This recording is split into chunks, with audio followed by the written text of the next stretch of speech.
What's up, heels and baby faces? Welcome to another episode of the Countdown City WrestleCast. I'm your host, JC. With me is my beautiful wife, Tina. Hi, guys. And over here we got Tommy. Yo. Today we're going to be recapping Crown Jewel and discussing the recently released PWI Women's 100 list. First time. First time with 100. Yes. Yep. Just a reminder to follow our Twitter account at CCG_WrestleCast. And subscribe to the Countdown City Geeks YouTube channel. Somewhere around here. Yeah, I'll put it in there. So that's all there. You know where it is. You've been on Click YouTube that before. button. So, with all the controversy surrounding Crown Jewel, with the whole reporter ordeal and everything, the show went off. It was kind of interesting to watch the show middle of the day on a Friday. Yeah, that was the same way with it's hot. Rumble. Sun was out here before daylight savings, and it was dark over there. And I was at Saudi work. Arabia. Yeah, you always work. I was at work. JC was working from home, and he was watching it. Lucky me. Yeah. But my thoughts here, the pre-show started an hour beforehand. It was interesting to me is that they had Jonathan Coachman, David Otunga, and Booker T were actually broadcasting from the WWE studio in Connecticut. Which, again, by the way, real quick, I totally forgot David Otunga still worked there. Yeah. How do you forget? He's in most pre-show. of the pre-shows. I know. But Sometimes I keep forgetting that he's still there. Yeah. I'm sorry. He's probably one of the WWE lawyers by now. Yeah, I think he Probably. is. I think he is. Probably. I apologize for that. My bad. Yeah, so the pre-show itself, I mean, it was interesting to me that they were in the studio, cut to Riyadh for this. They did show Renee Young at ringside once the pay-per-view started, and it was ringside at the announce table. I was kind of wondering how they were going to do it because I was wondering if they're going to have the announce table at ringside, if they're going to have it on the stage, maybe in like a private booth somewhere, just because she's a woman and how the laws are there in Saudi Arabia. Yeah. But she was there ringside. She was wearing a long sleeve, like almost turtleneck shirt, so nothing over her hair. So the laws are lax there. What was interesting to me, and this was pointed out on NoDQ.com's Twitter account, is that during the pre-show, they never said the term Saudi Arabia. They said Riyadh, they said Crown Jewel, and I was like, okay. So when I watched the rest of the show, I listened for that, and the two words together, Saudi Arabia, were never said through the whole show. That's interesting. I wonder if that's a lot of, it's got to be a lot of political stuff with that. I mean, that's my thought. It's probably just trying to avoid all that negative connotation, like Yeah.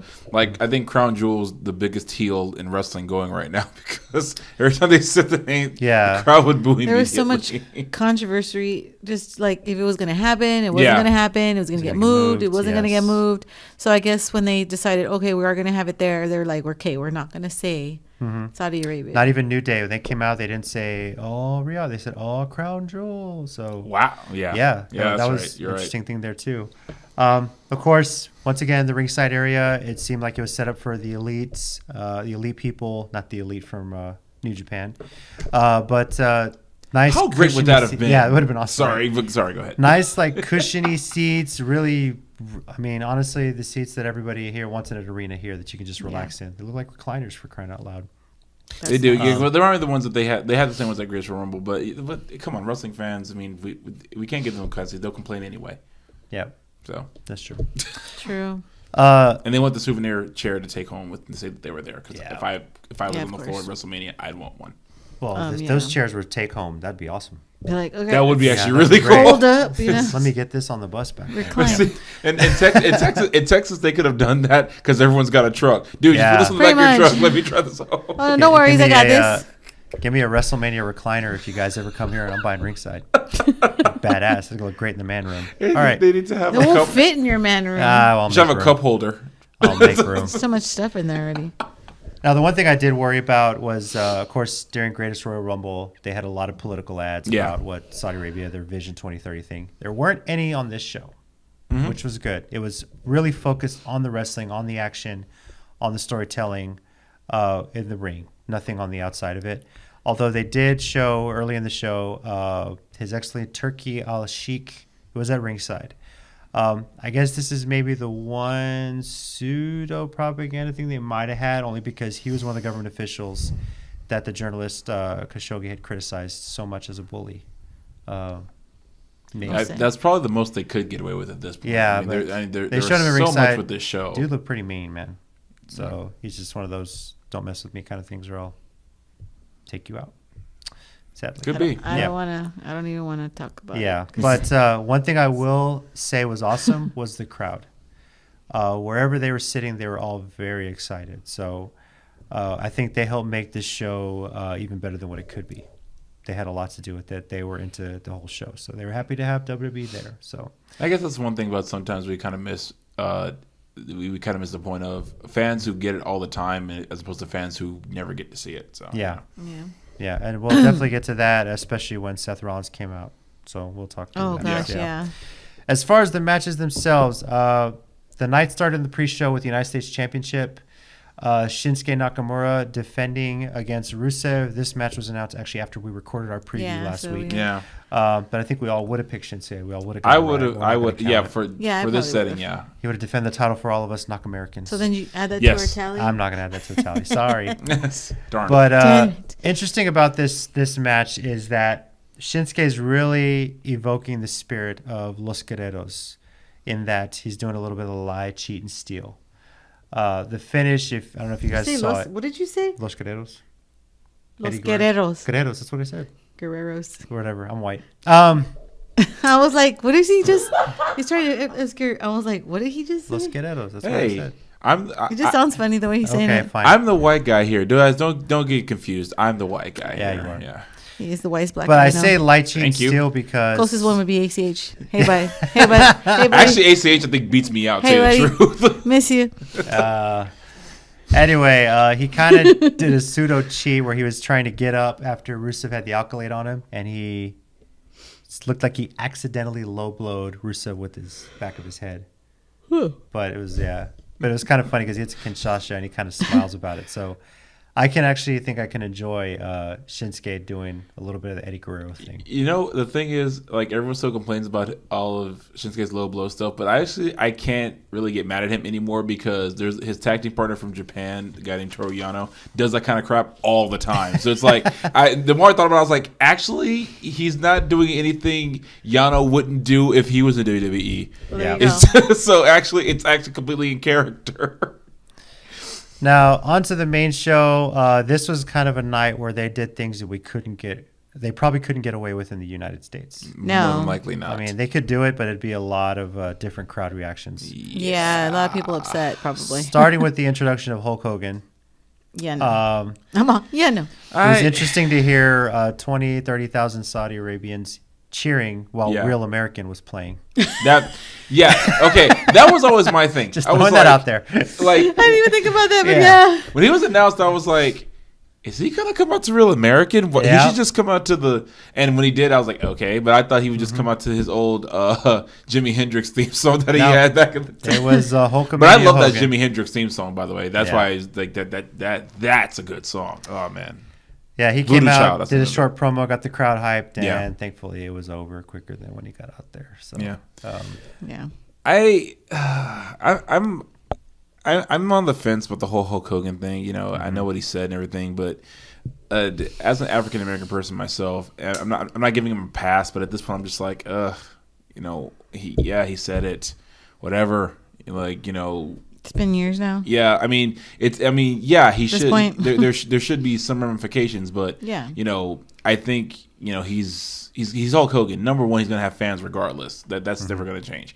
I still personally like the guy. Enjoy it. I mean, he said some effed up stuff, but a lot of people have said some effed up stuff. You know. Yeah. So I mean, there's no way they could have got away with that here in America. You know, but just for that one moment, I think that was pretty cool. But you know.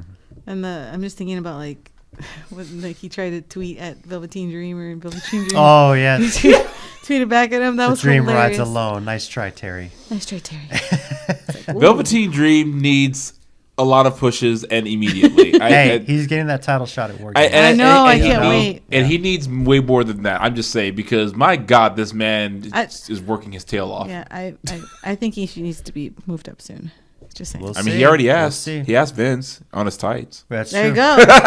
Just keep it up. Hey, it might be a part of the call-up post-war games. I hope he puts them again on his tights. That would be great. That would be awesome. Just keep putting it on until he gets moved up. It just occurred to me. I kind of hope he gets released someday and him and Joey Ryan have a match against each other. Oh, good. Because visually, that's making me laugh uncontrollably. Wow. So, anyway, that would be wow. Imagine that main eventing an All-In show with Are you kidding me? Well, no, with what's his name, Dalton Castle. That's the three-way. That's the perfect triple threat match that all the. Yes. Actually, no, take it back. Yes, call it a three-way. Do not call it triple threat. call it a three-way match. At no point will this ever be called triple threat. Three-way. Velveteen 3, Joey Ryan, Dalton Castle in a three-way match. And yes, we know what we. It'll be in a menage a trois of pain. Right? Was that the three-way dance? But I was going to say three-way dance. From Dodgeball? Menage a trois of pain is even better. Yeah. Wow. Isn't that what they say in Dodgeball? All right, can we just get to the World Cup? Yes, we start fantasy booking an All-In show that we don't even know if it's going to be there. Sorry. Yeah, there you go. Sorry, that was my fault. Oh, man. I'll wait.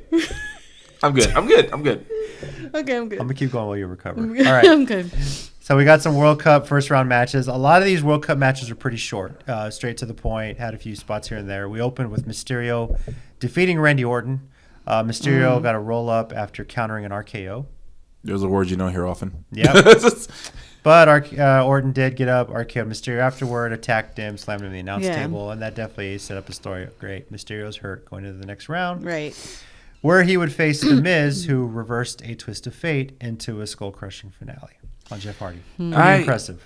Yeah, the Miz impresses me. I hate to say it sometimes because he's already so arrogant, but he actually does impress me from time to time. So, at least for my pick, when the whole tournament, The Miz was starting to look good there. Yeah. Now, I mentioned Seth Rollins earlier. First round against Lashley.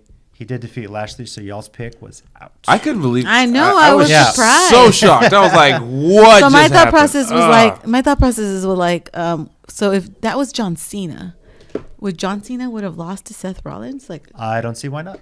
I would have loved to see that though. Yeah. I don't know. Seth Rollins has been like. No, I know. No, I'm just saying, like, because I can see it because Seth Rollins has been like the Iron Man for like WWE lately. Like when they did the Gauntlet match, he was out there for like an hour and a half or something like that. I see that. I'm just saying, like, I would be a little shocked because you know how Cena's kind of like their golden boy sometimes. Yeah, but stay golden, pony boy. Stay golden boy. Yeah. Man, there are so many times in life I'm going to say that. By the way, if you don't know where that is referenced to, please look up on YouTube Jimmy Fallon with John Cena doing Mad Libs. Please do. Mad Lib Theater. Oh my God, so funny. It's like 10 minutes of your life that you will be very happy. It's hilarious. It's the best Mad Libs ever. Yeah. Anyway, about Seth Rollins, his entrance was one of the loudest "Burn It Down" screams I've ever heard from the whole crowd. Twice. And twice, because he did come out later on after he beat Lashley. There was a video that a fan that was in the audience put up, and he or she was so excited to be yelling "Burn It Down." The camera was shaking. They just screamed "Burn It Down," and posted that on Twitter. And Seth Rollins retweeted that and said, "This is why we do what we do." Yeah. Mm-hmm. And I think seeing that, appreciated why that WWE went over there, because despite all that is going on in that country, it gave them a chance to enjoy it, to be excited that they got to see these people live. Yeah. Even if they were far away from the ring. So I can appreciate that. So I'm very glad. I just want to go to a show just so I can yell that down. Burn it down. She yells at the TV every Monday. Yeah, every once in a while. The other first round match was Dolph Ziggler defeating Kurt Angle. Now, Kurt Angle to me looked like he was in great shape. He looked like he had been training to possibly go into a run at a match at WrestleMania. We'll see. Mm-hmm. Yeah. But part of the match was Ziggler was really selling afterward an injured ankle after Kurt Angle really held on to it during an ankle lock towards the end of the match. So, but Ziggler hit a zigzag, came away with the win, but he was really selling that injury. So yeah. Well, Ziggler's always been one of the best sellers in the business, regardless of what. Oh my God, yeah, definitely. Yeah, still on the show. Yep. Now on to a match where we had a pick in the SmackDown Tag Team Championship. Finally, yes. We all picked the Bar to beat the New Day, and we were all correct. The New Day, of course, was represented by Kofi and Big E. This was interesting. I think the one thing I said is why I thought the Bar was going to win is because Big Show was going to be ringside with them, and he did come into play in this match. Yeah. At one point, towards the end, hitting Big E with a KO punch while the ref couldn't see it, and Sheamus hit Big E with a bro kick, and that was the finish. So, what was awesome about the New Day's entrance is that they were coming out on stage. They came to another part of the stage, they lifted up, and they flew to the ring on a magic carpet. Because who else but the New Day can pull that off and then not be racist? Yeah, not at all. Nope. They can go from being Gangrel on Halloween and then the Brood to which a magic was carpet in amazing. Saudi Arabia. Amazing, yes. yeah. And then, oh my God, they should have sang "I Can Show You a Whole New World." No. Yes, too much. Don't give them any That's ideas. too much. That might have been a little bit too racist right there. Yeah, fine. It would have been funny though. I mean, for us, if it was here, but I don't think over there it would have been. They probably would have been like, "What? What's going on?" Right. After this, we got to the World Cup semifinals. First, The Miz defeating Rey Mysterio after Miz countered a frog splash by Mysterio with his knees and rolled him up. Mysterio was selling his ribs from the attack on Orton earlier, but this was of the World Cup matches, this was probably the best one, arguably, along with the next one, Rollins and Ziggler. These two semi-final matches were great. The Miz did come out victorious in this one, and Ziggler defeated Rollins after he got a little bit of help from Drew McIntyre ringside. And Rollins and Ziggler is always a good time, and I can't think of a time where their matches, even their quote unquote bad ones, are like pretty decent. And Drew McIntyre, dude's scary.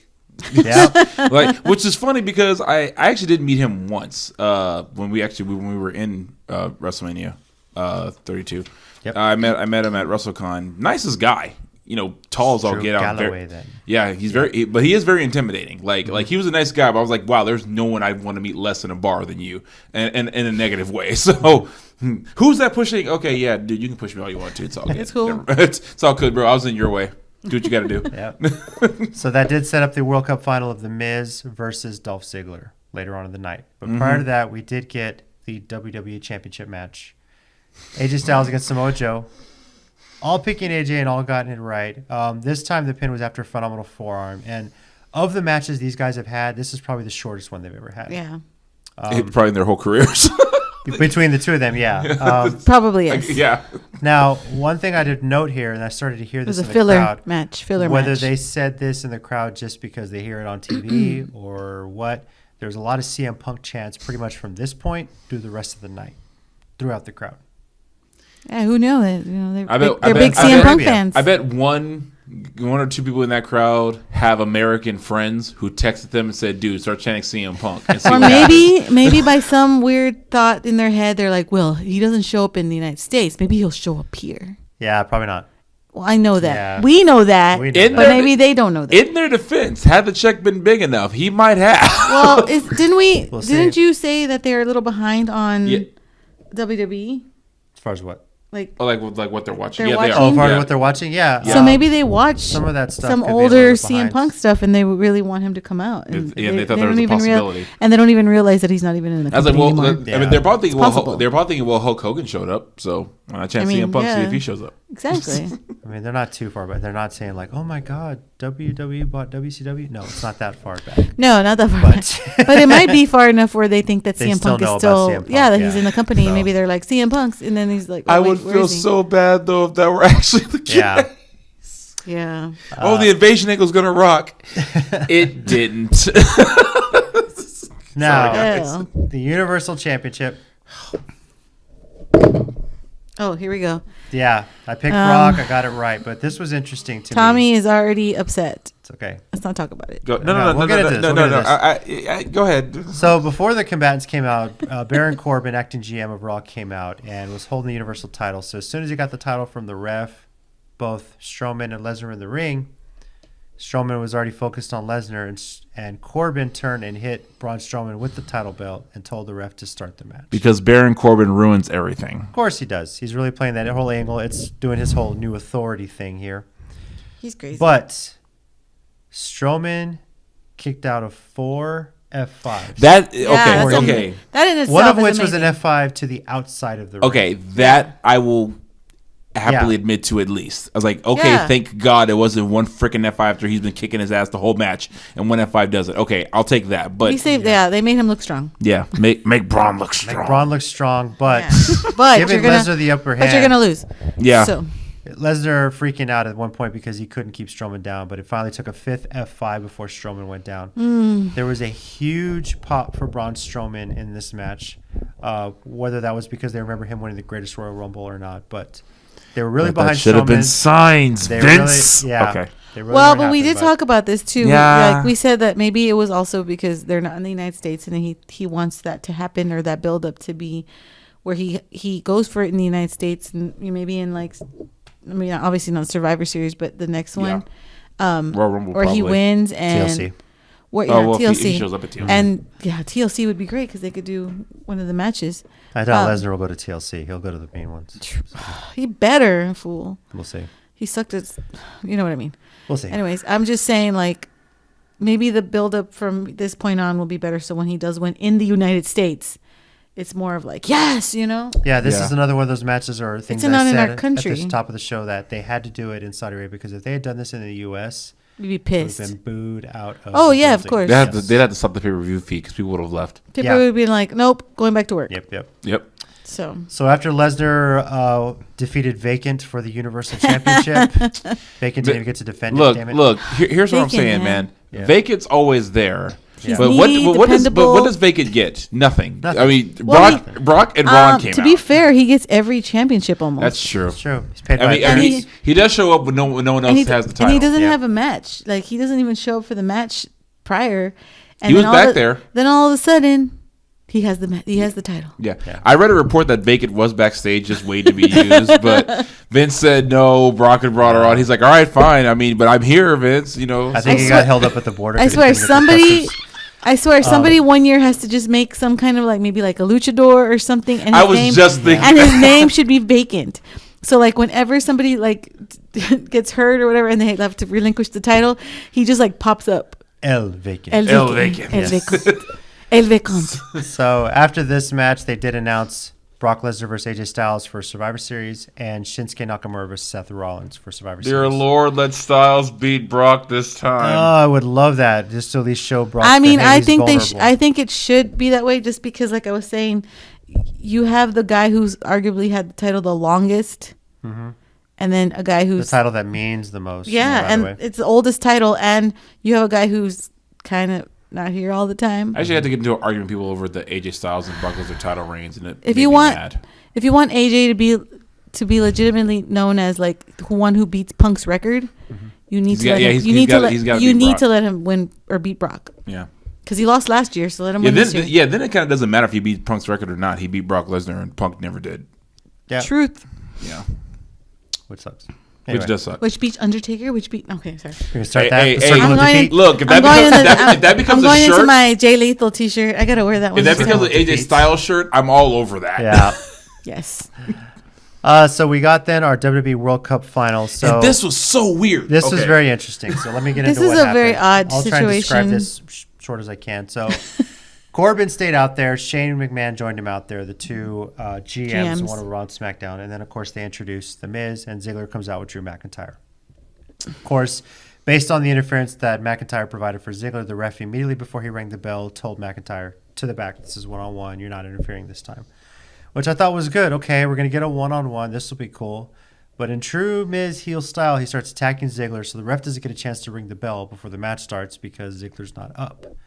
Throws him outside the ring. Miz goes out to follow him, and he's hurt. Busts up his leg. Hurt. Everyone's like, oh, what if he's really hurt? What if it was a work? I knew it was a work because they were really pushing the dialogue.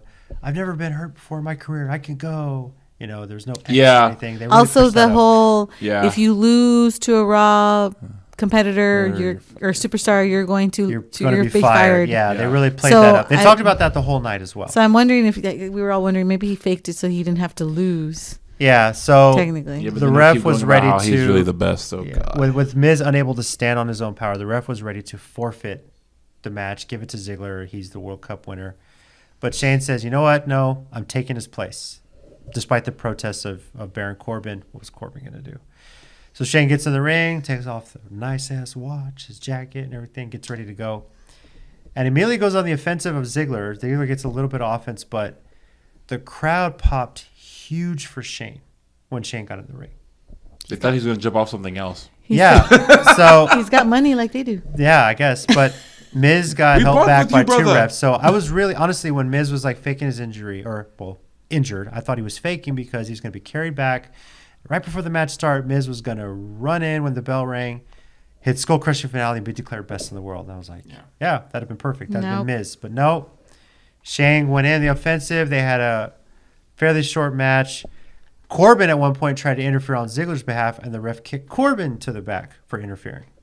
So Shane eventually did hit a coast-to-coast and got the pin and pranced around with the trophy proclaiming him the best in the world. That's when the CM Punk things started. No, I don't know if they picked up. The crowd was all behind Shane. That's when they would have been like, nope. No. Shane celebrated the World Cup the same way Carmella did after she won the SmackDown Women's title the first time. That's what it reminded me of. That's pretty much, Yeah, so. That's a good comparison. I didn't even think about that. I can't get that image out of my head now. But Shane was like, SmackDown. Did it for SmackDown. You know, I did it for The Rock. Yeah, sorry. So.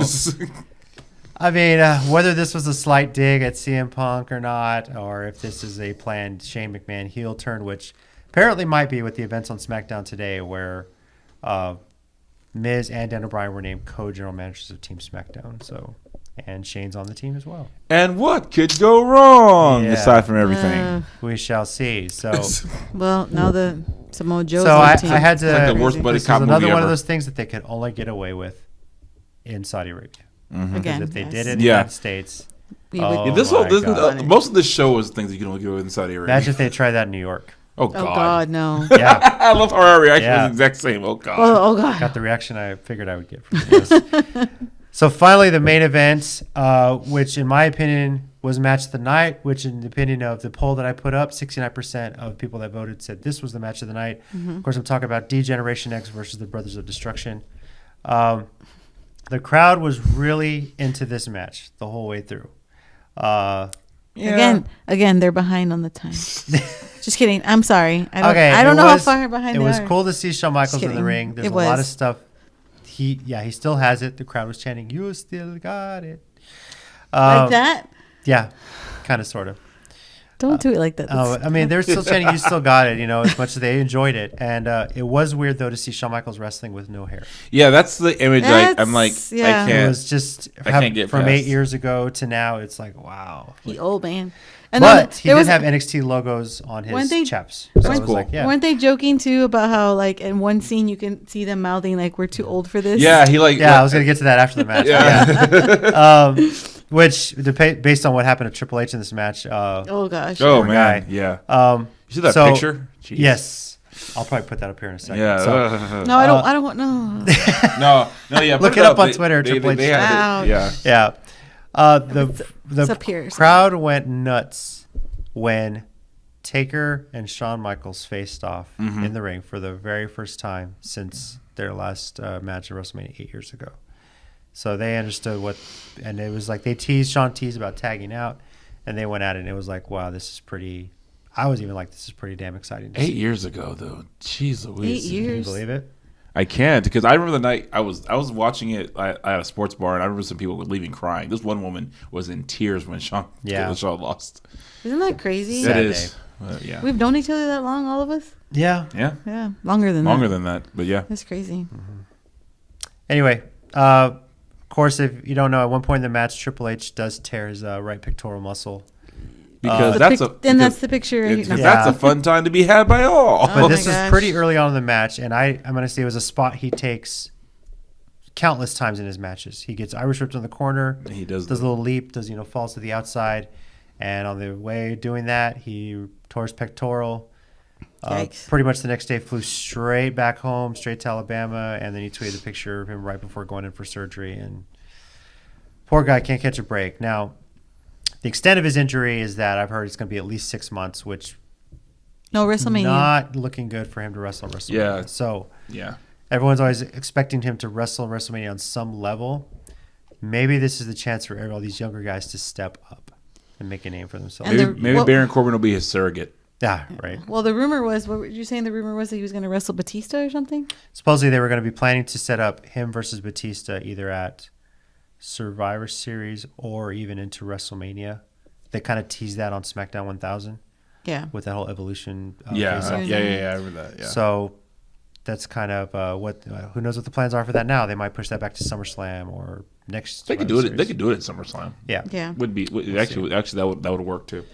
So the show went off. The match was great. The finish, Triple H pinned Kane after the whole DX Sweet Shin Music pedigree combo that they like to finish matches off with. Did they ever have a name for that? I don't think they did. Okay. They didn't have a name for that. Okay. Sorry. This is their finish, yeah. The wrestling purist in me was wondering if there was a name for that. I don't think so. Sometimes you don't need a name. Just let it happen. Yeah. But yeah, of course, at the end, the videos come out. Shawn looked exhausted as much as he made through the match, and he basically mouthed over to Triple H, "We're too old for this shit." And Shawn even said so much after in a backstage interview, like he realizes why he hasn't done it in 8 years, why he doesn't do it anymore. Yeah, it's like this. He was beat up. He had a cut over his eye from a moonsault spot. I mean, he still did his whole ordeal. God bless him. He put it all out on the line for these fans. So yeah, it was a great night, I think. So he was like, one more time, and then on the way to the back, and that's why that was the last time this is happening. Sad day. It wasn't even in the United States. Yeah, no, it wasn't. But he go back to the Performance Center, and he'll train the next generation. So at least we have the DVDs and the network. Yes, we do. So many great memories. So yeah. So as far as our pick results, Tommy and Tina both went 3-2. I went 4-1. My one miss being that the World Cup because the Miz got hurt. What's our overall? Don't know. I haven't figured it out yet. I told you last time. Year-end thing. We still got to get through a couple of pay-per-views. So freaking Brock Lesnar. I think I'm ahead still. So now we're getting into our WrestleCast ratings for the show from 0 to 5. 5 being WrestleMania 17, 0 being December to Dismember. Damn it! Still laughing. Can't help it. I love it. She's laughing too. Crap! Tommy, we'll start with you. I'll give it a 3. 3. Okay. I was just gonna like to be spiteful. I was gonna give it a 2 at first, but it wasn't that bad. That's what I'm saying. It wasn't. It really wasn't that bad. It's like it really wasn't. It really wasn't that bad. No. So but it wasn't quite. Now I will say this. It definitely wasn't as good as Evolution. Heck no. Not nowhere near as close. Evolution was amazing. Evolution, yeah. But so I'll give it a 3 because you can tell, like, despite all the controversy, the guys went out there, they gave it 100%, and props to Renee Young for getting to, do her job, effectively because she's great at her job. So she's getting better. Yeah, she's definitely getting better. For people that don't like her commentary or have this to say or that to say about it, she's improving. She's getting so much better, and her banter with Corey Graves is awesome. See, that's the thing. I don't really pay much attention to what people do and do not like because people don't like Corey Graves, and quite frankly, I don't get it. I think he's fantastic. He is. He's awesome. So I love how he gets googly-eyed over Mandy Rose every time she comes out. It's hilarious. Like we just watched SmackDown, and she comes out, and he's just like, "Stop talking. Stop talking." Mandy Rose is coming out. Every time. That's why I'm like kind of mad. Talking. When they put SmackDown on YouTube, they don't have Mandy Rose's entrance. Like that's like my favorite part of her entrance is hearing Corey Graves like, "Shut up, Mandy Rose is here." Mandy Rose is talking. It's like if Corey Graves just hears the start of his start of her entrance music, it's like he's almost like the meerkats in the Lion King, like just going up like Mandy. It's like Yeah, exactly. So, yeah. It's so great. So 3 for you, Tina. What do you got? I'll be a little bit more generous and say like a 3.5. 3.5. It was okay. Okay, it was okay. I mean, so passing. I think the last match kind of helped it, and also Seth Rollins thing was pretty cool. Yeah. But the whole Shane thing and Brock Lesnar thing. I hate that I called it. I would have been okay if I was wrong. The sad part was after you said it, I was like, crap, he's right. Because if you're okay, Strowman, God willing, will win that title. Please, God. But you got to give it a build up to the likes that Roman got to win the title off of Lesnar. Yeah. So, I get it. I know I get it. It's the payoff will be worth it, I'm sure. Yeah, but it's just annoying, Yeah. Especially since like he was such a bad champion because he was never around, and he's probably never going to be around again. Like I said, this is not me hating Brock Lesnar. This is me hating all these circumstances around him being champion, which he doesn't need. Which is my ultimate point. He doesn't need a title. But it's not our fault that his schedule is like, hey, you're going to make these many appearances. We're going to give you this many millions of dollars. Yeah. I mean, I would take it all day. Yeah. But anyway, all I'm saying is if he's going to UFC, he better drop that title Yeah. Because if he shows up with it at UFC, even though Dana White has said he can wear it in the octagon, and he gets his ass knocked out by Daniel Cormier, it's not going to be a good look for WWE. Technically, I'm gonna be like, bring the belt back. Bring it back. So wait a minute. What if Daniel Cormier? Cormier. You give me crap about Guerrero. You can't say Cormier.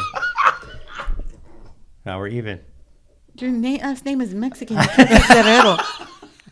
It's Basque, but go ahead. It's still Spanish. God. My maiden name is too. So what? I know. Anyway, Okay. Y'all are funny. Anyways. Go ahead. What if he wins that match and he becomes the Universal champion in the octagon? That would be awesome.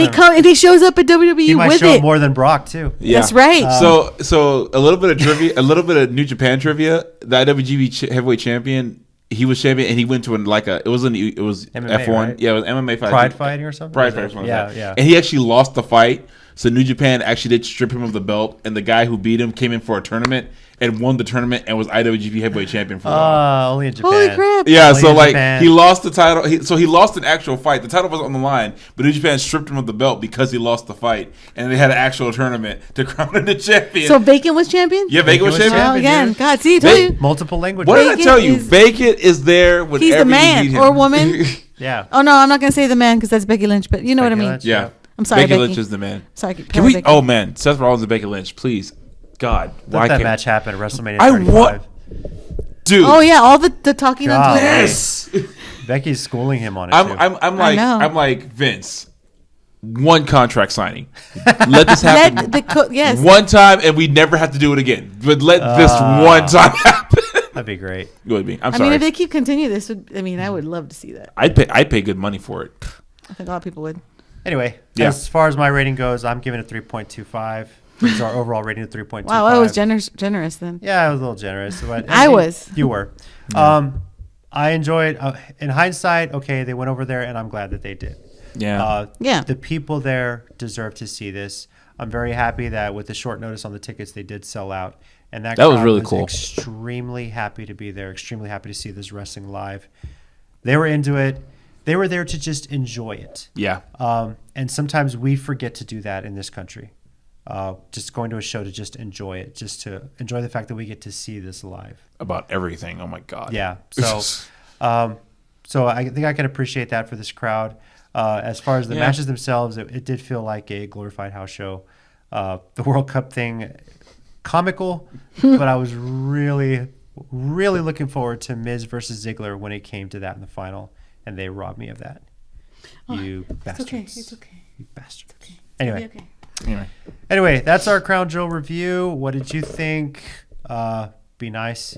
Don't leave a comment because I know there's been so many bad comments about it online. But you know what? Just appreciate the fact that we got to see it. So. Yeah. Maybe put something you liked first and then put something you don't. A compliment sandwich. Something I liked, something I didn't like, then something I like again. It's like we always say, always start with a compliment and then go into the not so good stuff. Yeah. My hope, though, is that one day they have this 10-year contract. There's 9 more years on it. The progress that's being shown in the Middle East, even from Sasha and Alexa wrestling in Abu Dhabi, I'm hoping within the next few years when they do one of these shows, women will be allowed to wrestle on it. I mean, they should have let Becky Lynch wrestle. She's the man. So what's the problem? Yep. I've heard reports that when they showed I've been holding on to that joke for like a week. Sorry. When they showed Renee Young on the screen there, there's a lot of cheers, and so they're very happy to see her there. So my thing is, if they want if their biggest deal is the women have to be covered up, then they can just do like they did for Sasha. And it's not so much that it's just they just recently got the right to drive. I know that's not the only deal, but like if one of their hangups will be like, oh, they have to be covered up. Well, cool, just get them like what Sasha and Alexa did. They had and let's go to town. But so I like as we make progress, if some concessions have to be made to make this happen, let's just make the concessions that are reasonable, of course, and let's just keep this thing rolling. Right, of course. And I did see a tweet too. Another reason I'm glad they did this. Who knows? Maybe one of the future WWE superstars is in the crowd for this. Just the fact they got to see it live. I want to do this. Guys like Edge and Christian, that's how they got in because they still like WrestleMania. Who knows? Maybe the next big star is in Saudi Arabia and will make their way up. Him or her. Could happen. You never know. Yeah. Now we are going to give our thoughts on Pro Wrestling Illustrated's Women's 100 list for 2018. Now, this is the first year that PWI is doing this as a top 100. This started out as a PWI top 50 in 2008, and I actually remember when that list came out. Me too. I was very excited. I actually bought the magazine right there. It's late at night. Yeah, I remember Awesome Kong was number 1, Gail Kim was number 3, and I was a little upset about that. Yeah, Of course you were. 20 years later, she was number 1. Are you mad that Alexa's number 2 on this? Actually, no, and I'll get my thoughts on that. I'm over here like, why is she so high?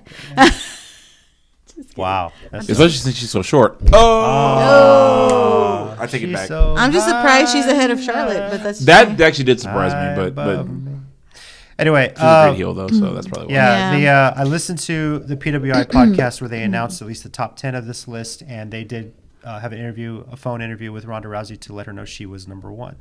That's really cool. Yes, that's cool. The guy that largely responsible for putting this list together, he said when he did the first list in 2008 was 50. He had a hard time finding 50 women's wrestlers to publish this with. 10 years later, it's 100 women for the first time, and he had a hard time getting his list down to 100. Yeah. So that shows you the progress that women's wrestling has made in this business. Great. It's very awesome to see. For me, it's even more awesome to see that this list, which for so many years was predominantly full of wrestlers from the Impact/TNA Knockouts division, from Shimmer, there are quite a few women on here that are currently contracted to WWE. Yeah, which years ago you may not have seen. Yeah, because that's because years ago, like when they had the one, their focus wasn't on their wrestling. Sadly, no, it wasn't. No. So. But now I like that's like one of the benefits of this whole women's revolution, which I'm enjoying. So who's the highest woman listed here in the knockouts? Would it be Su Yung? Knockouts would be Su Yung, and deservedly so. She had an amazing year. She's only on 13. She's only 13, on this list.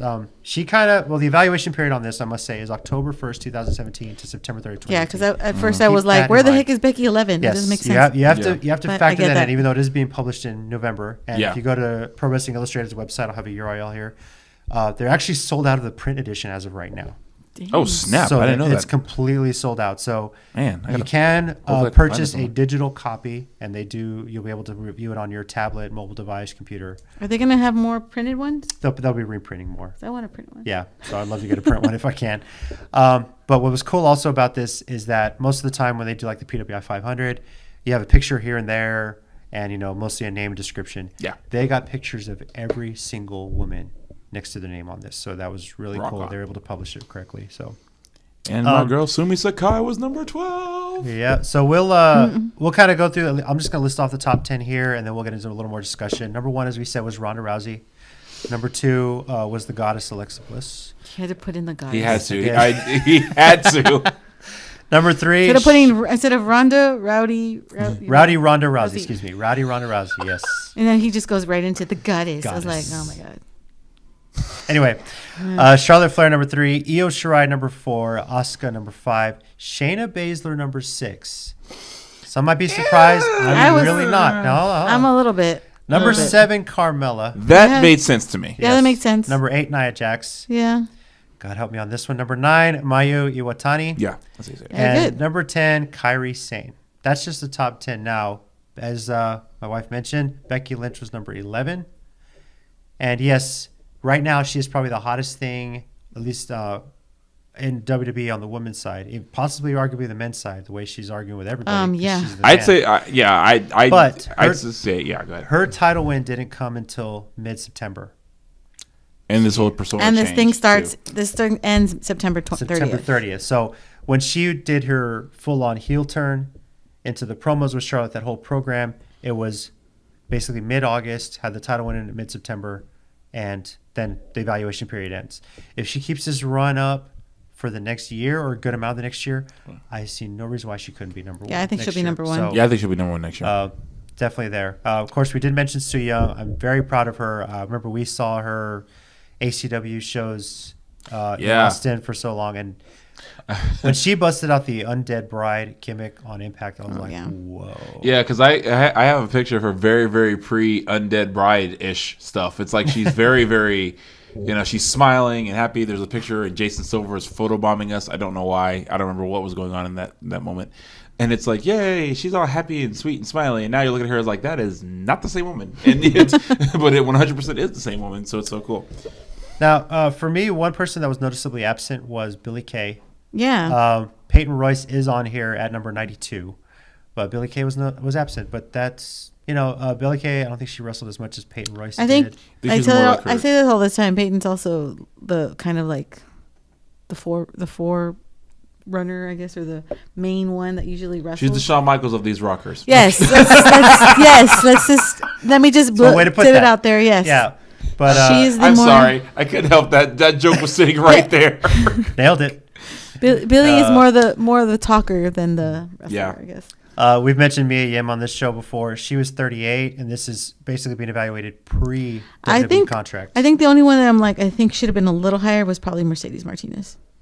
Yeah. She was 29. She was 29. I think she should have been higher, but that's just my thought. I can agree with that too. But I think Mia Yim should be higher too. Just of course, that's personal preference. I think Ruby Riott could have been higher, but I remember she got hurt, so that kind of that messed it. So, Liv is really low compared to her Riot Squad members, but I guess because Liv usually didn't wrestle as much as the other two. Ruby wrestled most of the time when she was not hurt. Interesting part when I was looking through this, I see a lot of names that were on the Mae Young Classic as well. Yes. So definitely really cool. Even though I was like saying Celeste is not on here, aka Caitlyn. She's not on here at all. Yeah, but she just started back at wrestling, so I get it. And it's off and on. I mean, she was there. Was she in the Rumble? No, she was on the Rumble. She was in the Rumble. Yeah, but she was in the Mae Young Classic. I think she'll be in this year's Rumble. I hope so. Next year's Rumble. Yep. That'd be now, great. a little bit of trivia, see if you guys can get this. There are 2 names on this list that have been in every single PWI top women's list since its inception 10 years ago. Who are they? 2 women? 2 women. I will give you a hint that one of them is in WWE. One of them is in WWE? One of them is. Yes. Okay. Ember? Ember? No. Alicia Fox? No. Damn. So I like giving Alicia Fox credit. Hold on, let me think. Tessa? Blanchard? Tessa, no. Nah, she's only really been hot recently. Yeah. So you mean somebody who's in the main WWE? Someone's on the main roster in WWE who has been on this list all 10 years that they've done this. And then there's one other wrestler on this list that's also been in all 10 years on this list. Asuka. She's got to be one of them, right? No, she's not. Natalia? Natalia is Natalia, one. duh. No, I'm an the idiot. other. This is going to be tough. And she's not on WWE, I assume? Yeah, she's not. Okay. Duh, Natalia. I'm sorry. I'm stupid. I really should have guessed that. Is it Mercedes? It's not Mercedes. Or cheerleader Melissa, maybe? No. Oh, dang. Okay, those are the 2 I was going to pick. I'll give you guys each one more guess. Okay. Is this person possibly in NXT? No, they are not in WWE. So they're still in. They're still an an independent. They're still okay. So that narrows it down a little bit. Yeah, it does. Yeah. I will say, man, this is hard. it's like it's like beat the clock. What the hell? I almost said Mercedes Martinez again. I think I know. Who? Say it. This is gonna be total guess. Soraya Knight? It's not Soraya Knight. It was Lufisto. Lufisto, that makes total sense. Yeah. That I makes should've so known. much. I'm slipping tonight. So I thought it would be Soraya because it's Paige's mom. Yes, Soraya. She's been there for a while. See, Soraya also makes sense as a guess, but duh. And I'm like, and if it's not Mercedes or cheerleader Melissa, I'm assuming it has to be somebody around. Mercedes and Melissa older. have been up there. I mean, previously, I remember they were like 2 and 3 one year. Yeah, I remember that. Yeah, and then they were wrestling. And that was when I was their valet. Yes. Yeah. Our By the CW way, Archives over here. She was the manager for once. I actually have one show match. I actually have the very first Shimmer DVD that I found like by chance. And I got them both to sign it. And like I had Mercedes sign it first. And she said, "Holy shit, Melissa." She had her look at this. Look at this. She's like, "Oh my God, where do you find that?" We actually have a Flash cape signed by Alyssa Flash. Alyssa Flash, which is Chiller and Melissa other gimmick. Yeah, her other gimmick. So just the list itself, I encourage you to go check it out. Buy the digital version of the magazine. Go buy the print magazine if you haven't already, and when they release some more. The list has been great. Bailey number 17. Honestly, and Mandy Rose is on here too. Mandy Rose is 69. Yep. What? It's a weird number. Yeah. Not to Corey Graves, it's not. Nope. Not at all. Not at all. Tennille Dashwood's on here too. So she's been she had a Formerly good year. Emma. She got hurt though, I think. Rhea Ripley, current NXT UK Women's Champion, is 63. I think she should have been higher.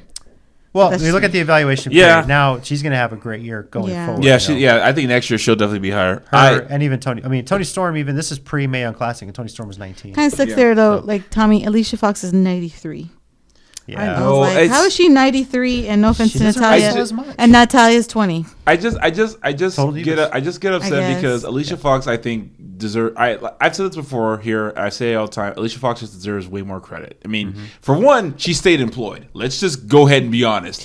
In WWE, in a world where you can get released when creative has nothing for you, quote unquote, and they let you go. Alicia Fox has been like, I'm hanging in there despite everything she's been through, and they've given her like lame gimmick after lame gimmick after lame gimmick, and then when she hit this crazy phase, it's like it should be lame, but she makes it work. It's very funny.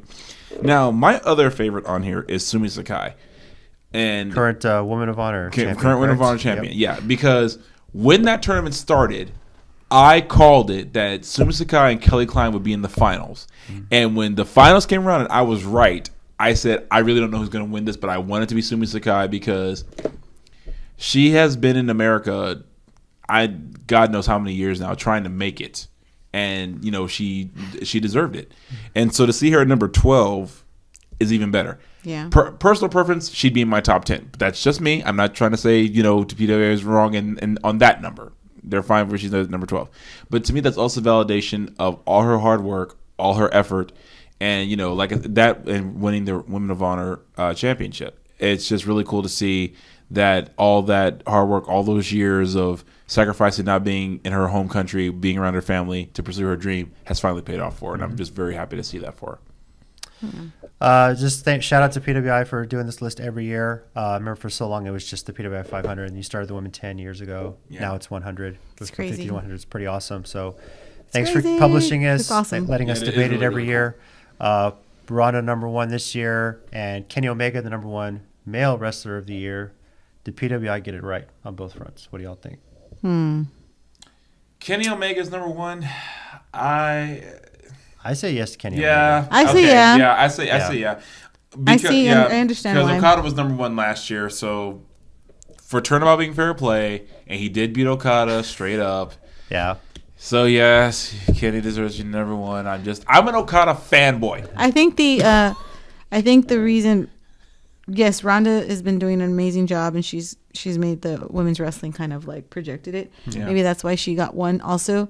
I think if she wasn't Ronda Rousey, like she didn't have that UFC thing already, she wouldn't have been as high. Yeah, I think, but that helps. I think it's the celebrity and the fact that she legitimately wants this. But she's working so hard for this because she has been the talk of WWE since she showed up at the end of the Royal Rumble. Yeah, I think the fact that she is the star. So if she hadn't shown up, who would have been your number 1? Would it have been Alexa Bliss? Yes. No. Who was yours being, Tommy? Charlotte would have been my number 1. Kiss my ass. Alexa would have still Mine probably would have been. It's hard to say this, but Carmella. I think she had a really good run as a heel. I can't say you're wrong because at the time it was Alexa and Carmella. Carmella. This is what I two great heels in each show. Yeah. This is what I tell everybody. People hated her, but that's my point. That's why I say Carmella is actually money. Yeah. Because no matter how much you hate her, that's the point. I think she had I hate Carmella, and you just added another 0 to her check. Congratulations. I think she had people. And now you just want to bust out a dance break. Think about it. She had people tweet her. Instagram tell her, and she would she would just go back like, whatever, money. And she played it off so well. The way media, she does that so well on social media. So, Alexa did it well. Becky Lynch was essentially moonwalking on social media. If we go by just like buzz and like wrestling, obviously, and like her whole heel and everything, and how everything's been built up and everything, I would have picked Carmella as number 1. It would have been hard to convince me otherwise. Alexa would have been close, honestly, but Alexa has been like that for a while. Alexa has had a great year. She is a title starting the year.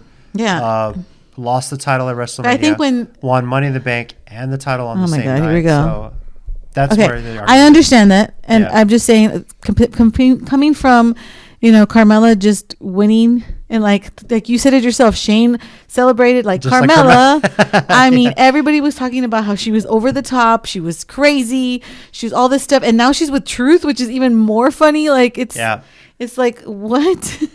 How more crazy can Carmella get? Oh, wait, let's put Truth with her. This is essentially the same thing, like I said with Broken Matt Hardy. These are gimmicks that should not be working, but oh my god, but they work. They are fantastic. They are awesome. Like the fact that they're doing dance breaks is just hilarious. I also think, looking at this list, that Chelsea Green should be a little higher too. Well, she will be. Chelsea Green, she's gonna get more notoriety. I mean, All In was the biggest show that she did this past year. Yeah. And I'm just saying, I'm just looking at this list now, and I'm like, ooh, she should have been higher. Ooh, she should have been lower. Oh, if this hot mess thing, and obviously, it's gonna get over big in NXT, but when it does, she's gonna be. And like I said before, I'm not being like, Charlotte still would be like number 2, number 3 to me. Mm-hmm. But I just think by, like you were saying, it's off of how, how much. Performance, match results, and then just like hype and everything. Yeah, I think Carmella would have been number 1 for me. Mm-hmm. It would have been Alexa, one or the other.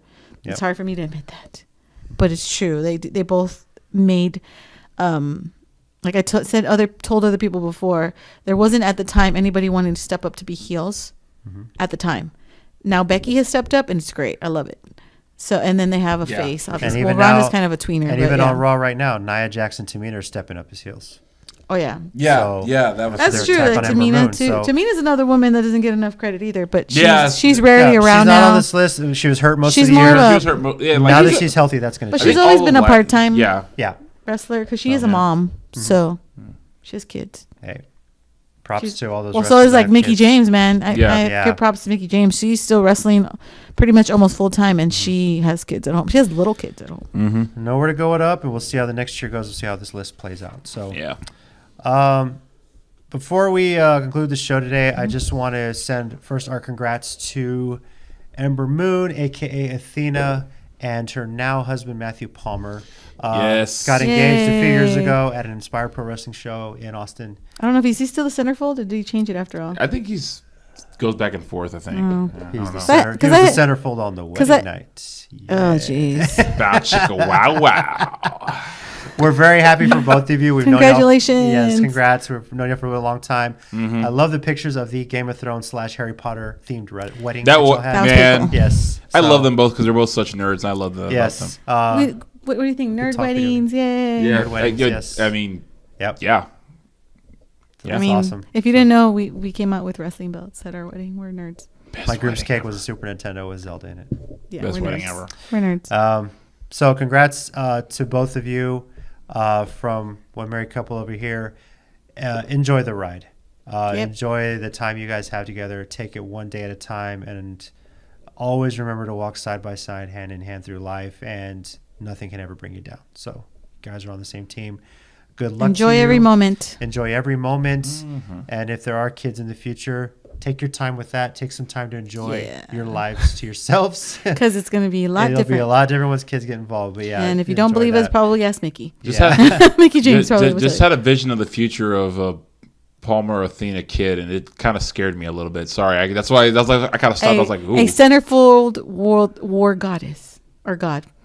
Scary. I mean, because we've seen what both of them can do in the ring. Yeah, imagine that hitting an eclipse and then doing the centerfold pose right after.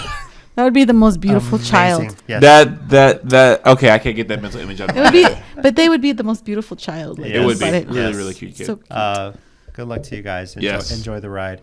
Want to also send a speedy recovery to Triple H. For sure. Oh man, so many injuries you had. The torn quads, the torn pec now. One more, you get a free Sunday. Don't That's funny. Just good luck on the recovery. Hope the surgery goes well. Well, should have already happened by now, so I'm pretty sure it went well. So yeah, I'm sure it's like another day for him. They actually showed Finn Balor actually posted on his Instagram. He has this picture of him after he got his surgery from his shoulder, and then he put side to side the picture of Triple H after his pectoral surgery, and it's pretty much the same picture, and they're both going like this. So he said I think he put like father like son or something like that. Right. That probably you did. Yeah, he did. You're right. Yeah. I was like, oh my god, that's hilarious. Next week we will be back to preview NXT War Games and WWE Survivor Series, the last of the big 5 pay-per-views so of the year. Yes. So War Games is shaping up to be amazing. War Games my favorite. Wait to talk about it. Yes. Yeah, War Games look. Oh man, War Games look. War Games sick. your favorite now? Yes. I think the first one you saw was last year too. Yeah. She wasn't too familiar with WCW. No, I wasn't. Sorry to say. She was in love with it after. I was like, oh my god, this is great. Well, see, I knew how War Games worked. I just didn't know how it was going to work in this day. Yeah, and that age. too. Yeah. And I was like, how are they going to pull this off? And I was like, okay, yeah, I'm in. He explained it to me, and I was just like, how are they going to do that? Yeah. And then when they did it, I was like, wow. Yeah, this is awesome. They've been amazing with it, so I can't wait to see how it's going to be. Especially because Ricochet's in it. Oh my God, what's going to happen? There's so much to talk about next week. We may have one new WrestleCaster with us. Big Mike, you've been talking about this for a while. Hope you'll join us because you're a big reason why the show got started too, even though you don't realize it. So, as far as War Games and Survivor Series, comment here with your thoughts, what you're looking forward to, what your match predictions are going to be. Comment here, send us a tweet to @CCG_WrestleCast. You can also comment on our Facebook page. Also, if you want us to talk about something in particular, let us know. Mm-hmm. We are thinking about doing other things. We are actually looking into setting up an interview with a independent wrestler. Yep. So hopefully stay tuned for that. We'll have more details on that in the coming weeks. There's no shortage of that in Texas, believe you. No, there's not. Especially in San Antonio. Yep. And then we'll be doing, we don't just do WWE, as you guys know. We've done Bound for Glory. We did All In. And we will be doing a show for Wrestle Kingdom that this guy's going to host. So, he doesn't have to cash in like I did. No, he's not. Anyway, until next week, over here we got Tommy. Thanks, guys. This is my wife, Tina. Bye, guys. And I'm JC. And until next time, heels and baby faces, remember, pro wrestling is real. People are fake.